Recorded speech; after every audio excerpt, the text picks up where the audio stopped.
welcome. Thank you. This is Shane Bedingfield / the Texas Torque Ranch coming to you live from downtown Fayetteville. Today's topic is it's gonna be twofold. But I got some stuff on my mind I want to say about the Super Bowl and about protecting the business, even after you haven't been involved directly in the business for a little bit. Here it comes. I had to blackjack mulligan somebody yesterday, and I know it ain't right, but there's just some people you just can't deal with. I mean, that's the only way that's the only way I can say it. I can't sugarcoat it. There's just some people you can't deal with. But we'll come back to that on the back side of the show. Okay.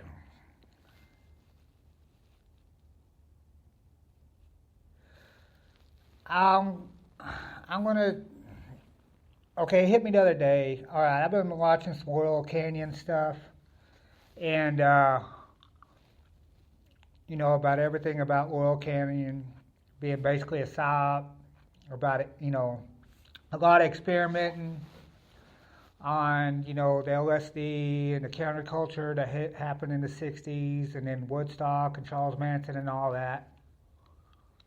And I told you my feelings on the Super Bowl about both states, or one state's headed liberal and the other state is already liberal. Plus, the side of the Super Bowl is in the state that's the most liberal of all, California, outside of San Francisco. So,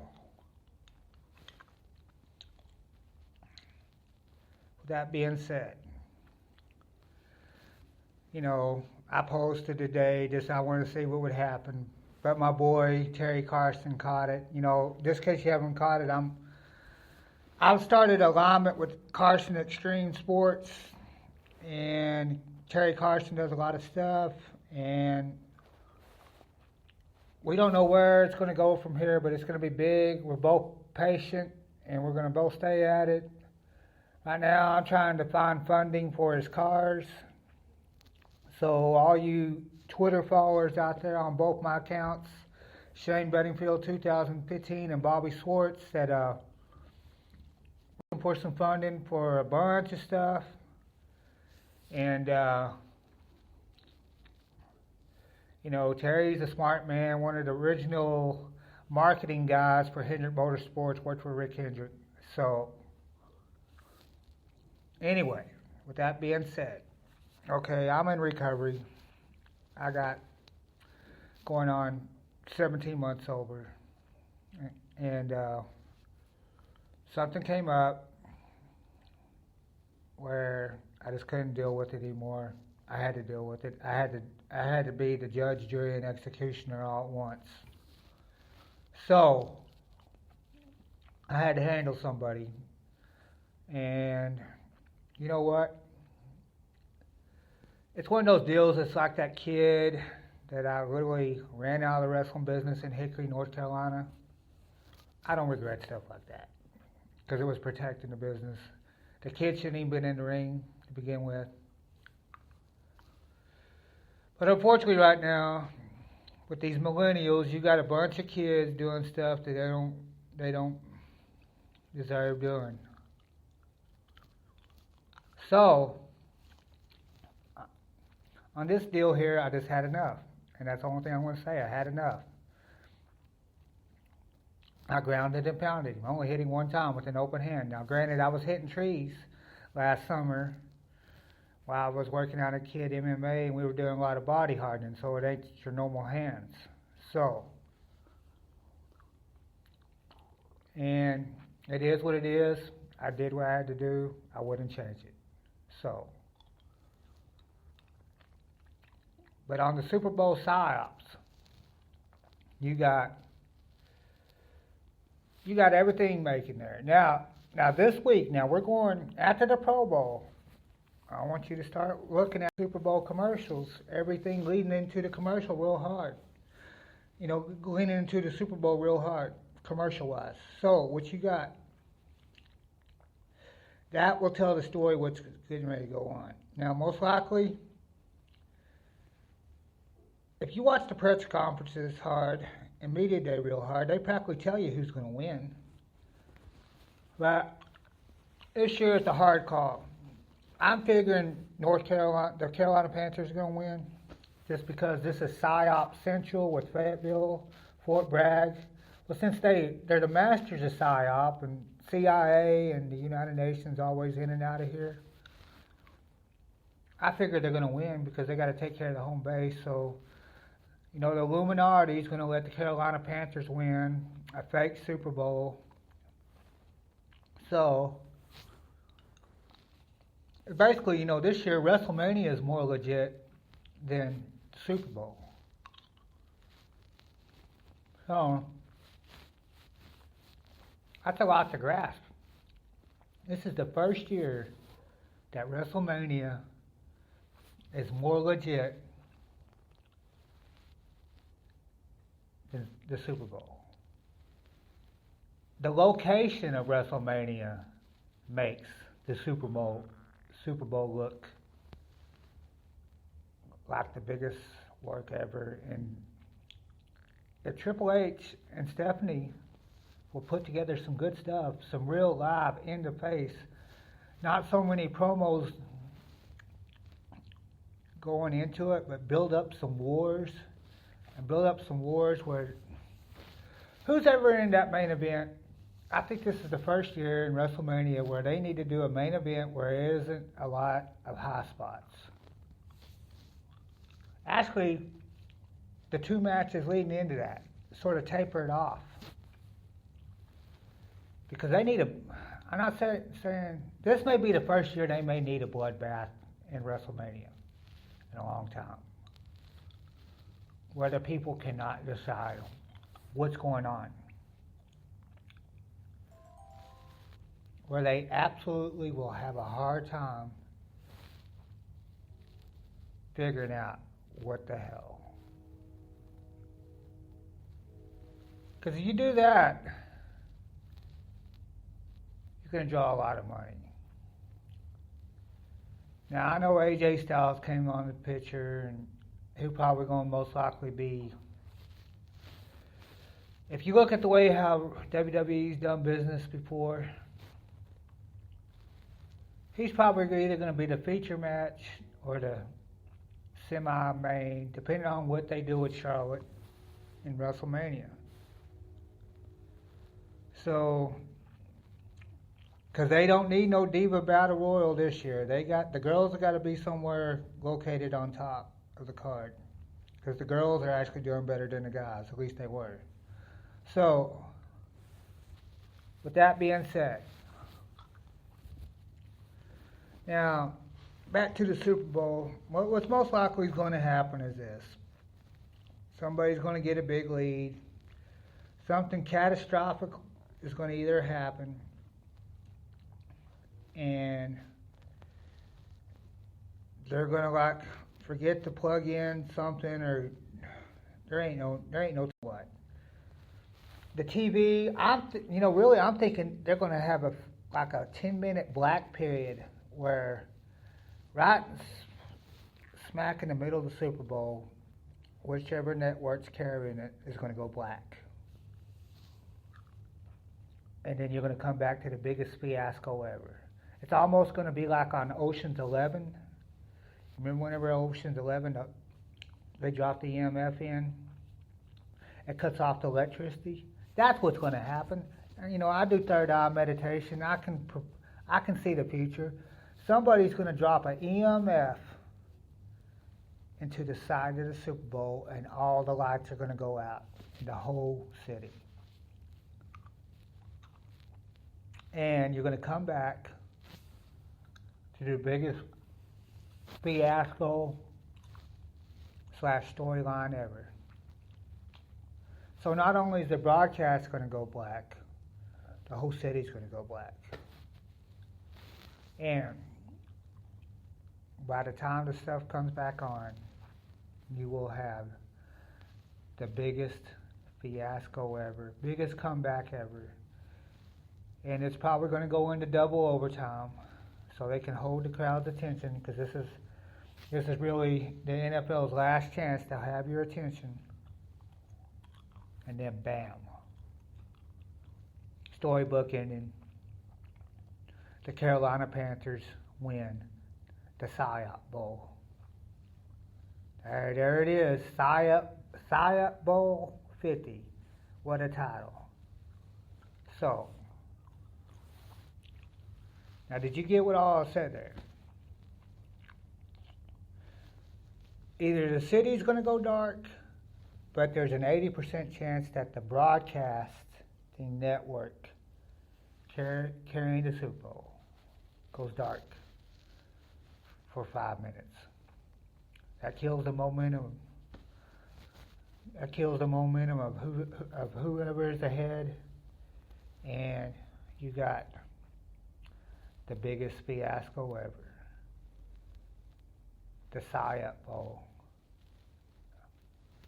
So, they're paying a lot for this. I don't know what tickets are for the Bowl. I heard that, $1,500 is like cheap seats nowadays. So, you got a lot going down. That Super Bowl the Giants won, whenever the defensive back slipped, was that really a slip, or was that a planned slip? Sort of like at a Fayetteville Fire Ants game I was at last year. Whenever two guys got in a fight, they skated to the center of the ring, threw off their gloves, center of the ring or whatever you want to call it, threw off their gloves and fought. I was looking for an earpiece on the ref, which I'm most likely pretty sure they have. And I think he said, basically he called a spot. I said, you guys go there and, do some hammer and tong in the center of the ring so we can liven this show back up. And that's what happened, because I was like waiting on my next birthday to happen during that first part of the game. And granted, that fight happened and business picked up. So, you're looking at a lot of...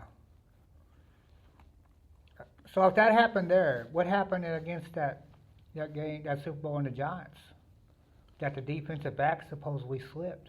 And Burgess was like wide open, which is like the world's biggest target to have open. It's like playing catch with like a grain elevator or a skyscraper. It's impossible to mess it up. So you got the biggest gift ever handed to you over supposable slip. Speaking of, weird stuff, Pete Rose sure has been in the news a lot lately. I mean, don't you think with him being in the news a lot lately, they're giving the indication that something's up on the Super Bowl? Like saying, hey, it's all right, we do this. We're letting Pete Rose off, which I love the guy. I mean, he's basically the real life version of the longest yard anyway, so except different sports. But it's there. Something hit me. I wonder whatever happened to that old Pittsburgh quarterback named Cliff Stout. So basically, you got WrestleMania being more legit than the Super Bowl this year. And if the WWE will handle it right and book this thing right, like I said, they need to start on, that's one show I think they ought to taper off the high spots and to feature the semi-main and the main event. Not so much calling, it needs to come across more real this year. They would come across more real, and something's up with the Super Bowl. You got it where WWE could catch back on fire again if they will come back on the UFC with something. So, because UFC now is booked. They got the biggest piece of trash over there.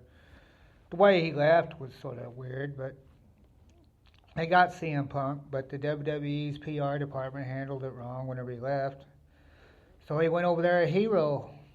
So, which is a common thread, a common deal with the WWE. They let people off easy.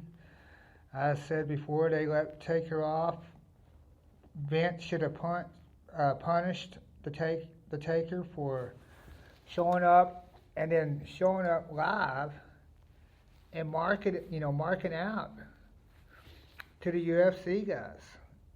Now, I heard that he was booking fighters. I don't know. But still, that's even worse. I mean, it's like, okay, well, we're going to let you go over to the enemy, and that way you can tell us all of our trade secrets, and, we can be second in the pay-per-view war, and everybody can still consider us a joke, and it's all right. See, that ain't protecting the business. When you do stuff like that, you're not protecting the business. I said it once, I said it again. We'd like to be in second now.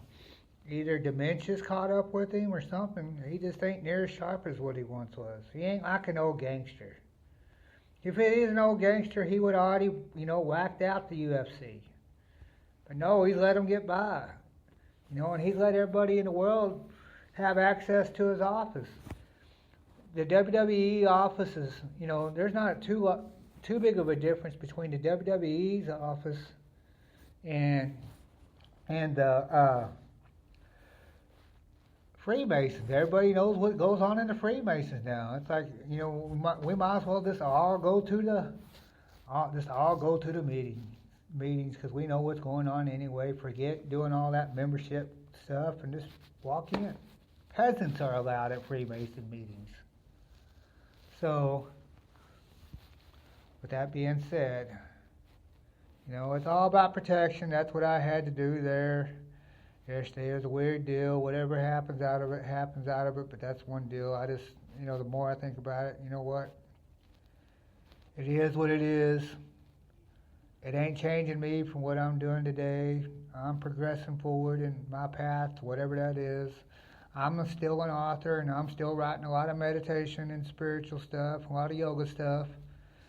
So, I'm piecing some stuff together. At one time because what really warmed me up to the Illuminati is whenever Tom Clancy got killed. Supposedly he got killed in the middle of writing a book where he was exposing the presidency, where the presidency was trying to do an inside job of taking down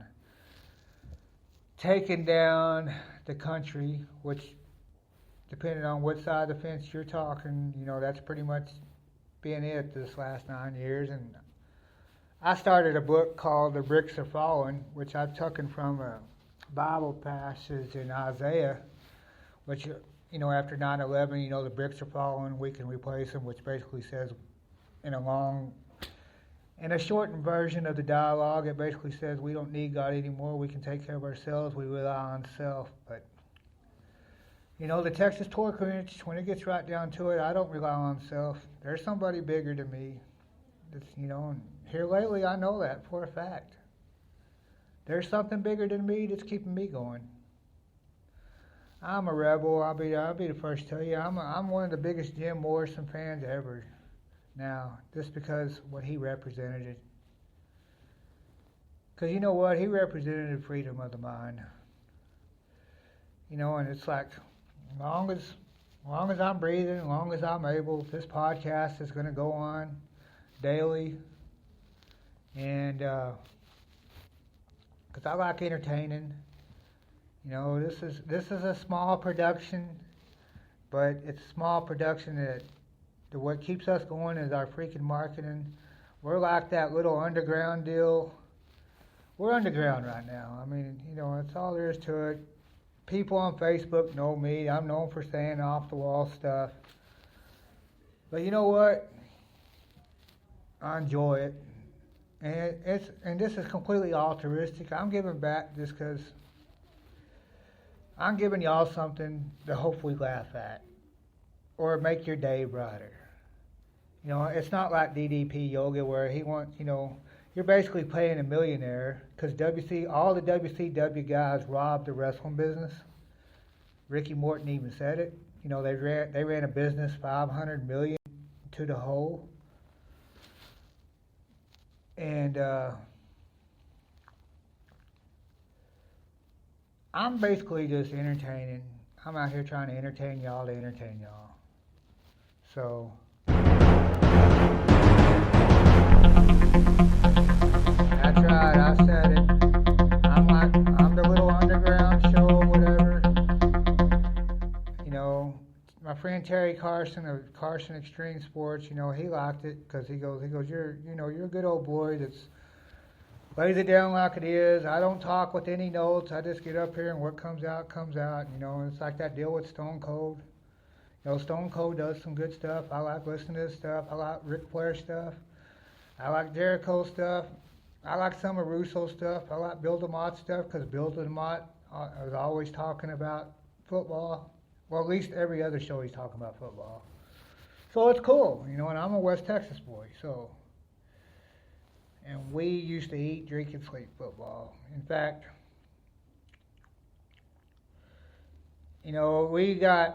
by the time my junior and senior year sort of got started, it was like, whenever Paul Hornung on NFL Films used to talk about Vince Lombardi saying, you got to do it for him. Well, that's what it sort of was like with us. It's like, failure was not an option. And some people said we were the classic bunch of overachievers. I think one year we were sort of underachievers. We were loaded to the gills. We should have did something a little bit different, but I was also in that in-between era, too, in high school sports where the seven-man front was being used, but it wasn't being used nowhere to like the extent it's turned out to be with Bill Belichick and Bill Parcells has done it. Some other guys, Tony Dungy. And I was playing in an old-school 8-man front, not the 46 front. It was close. Depending on how you looked at it, it came across. It could be if one of the defensive ends was down, it could have been like an overshifted 46 pretty easy because it was always three guys in the defensive backfield. So that's just a little bit of history about Panhandle, Texas, and the 13-year run in the playoffs. And I can relate on Kevin Von Erich and the wrestling curse still a little bit.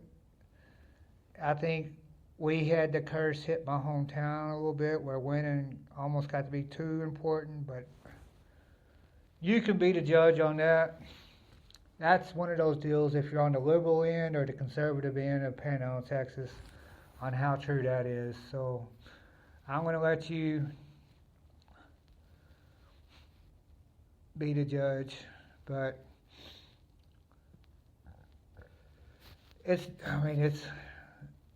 we won more when we were just a humble little town who had we didn't have terrible practice facility, but granted, most 2A schools up there didn't have exactly the greatest stuff to work with. Everybody took advantage of what they had. I mean, Memphis, Texas, prime example. Wellington, Texas, prime example. You use what you got and don't complain about it and go on. And shoot, right before I walked on in college at West Texas A&M, I was lifting weights in a little bitty closet at Clarendon Junior College right beside the gym. And that weight room was literally a closet. I'd go up there every other night. Well, sometimes every night. during the winter and didn't feel bad about it. The coach let me in and all that. It was all good. But